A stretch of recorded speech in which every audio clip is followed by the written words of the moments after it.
Loyola's road ended tonight after failing to defeat Michigan. They lost 69-57. I'm Hayley Spitler. I'm Henry Redman. Now, Henry, can you walk me through the game and what went down tonight? Yeah, so Loyola went down a little bit early, but like we've seen in the tournament so far, they worked their way back and ended up with a halftime lead. They went into halftime winning 29-22. Loyola was 23-0 when leading at the half this season. Now they're 23-1. In the second half, Loyola actually built a 10-point lead, but they had a stretch where they committed 5 straight turnovers, and Michigan just capitalized. They went on a run, they hit every shot they had to make, and then Loyola just didn't have the answers. Well, despite the loss, there were still some key players for Loyola. Cam Krutwig had 17 points, Clayton Custer had 15, and Andre Jackson, who is not a starter, had 10 points himself. What about Michigan? What were some of their key players? So for Michigan, the story was Mo Wagner. He's the German native. He scored 24 points and he had 15 rebounds. He was a beast down low, and then he would shoot. He has a shot from distance, so he was just too much for Cameron Krutwig. Krutwig was not quick enough. He couldn't get out to those shots. And then in the first half, Wagner was getting a bunch of offensive rebounds. In the second half, he was just scoring at will. Well, before the game actually started, I went around outside the Alamo Dome to talk to Loyola fans and what it meant for them to be in the Final Four. Well, I'll be honest, 1990 to 94, I did not attend one game at Alumni Gym. But 1985, I was at the Sweet 16 celebration with Alfredo Hughes and Go Goldstein. So go get them, Ramblers, 2018, baby. So it's amazing. This atmosphere in San Antonio is absolutely incredible. I am a lifelong Michigan fan, but a Loyola alum, so go Ramblers all the way. Loyola is such a small school, and it means a lot to be in the national spotlight, national attention. The team doing so well, it's amazing. I never would have thought I'd be here.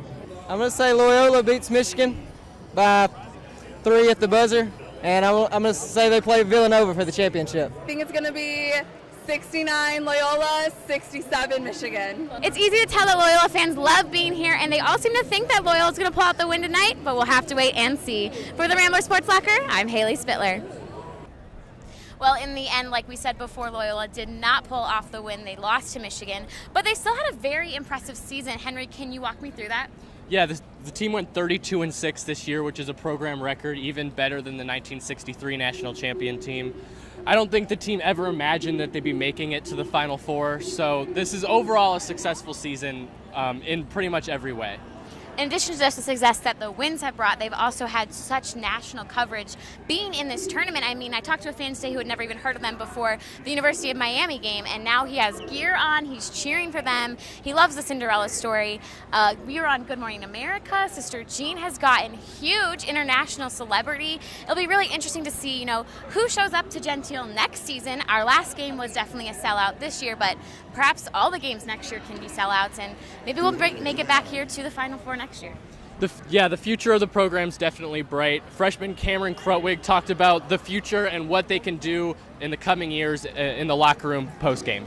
This is a great season, great year for us. But next year the expectations don't change for us, and I definitely know Coach isn't going to let anything slip like he always does. And even when we were out here in San Antonio, he didn't let anything slip in walkthroughs or practices and things like that. So as long as these guys just buy into what we're doing here, we could have success for years. Another really big story of this tournament was senior Ben Richardson and redshirt junior Clayton Custer, who have been teammates since the 3rd grade. Now, after the game, Clayton talked to us about what it means to not only have gone on this journey, but for them to have played their final game together. Yeah, I'm proud to call him my best friend. We've gone through so much together.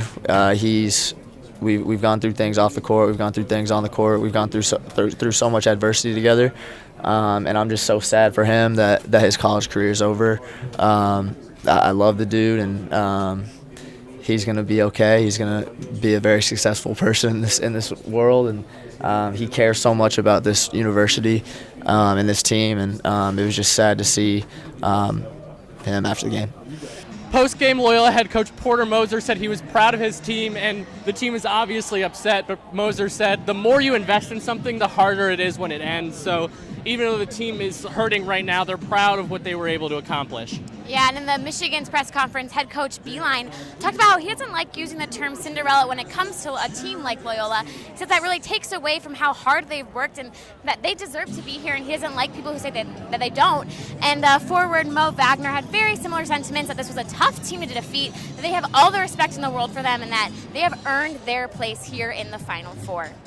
That is it for our coverage of Loyola basketball at the NCAA tournament.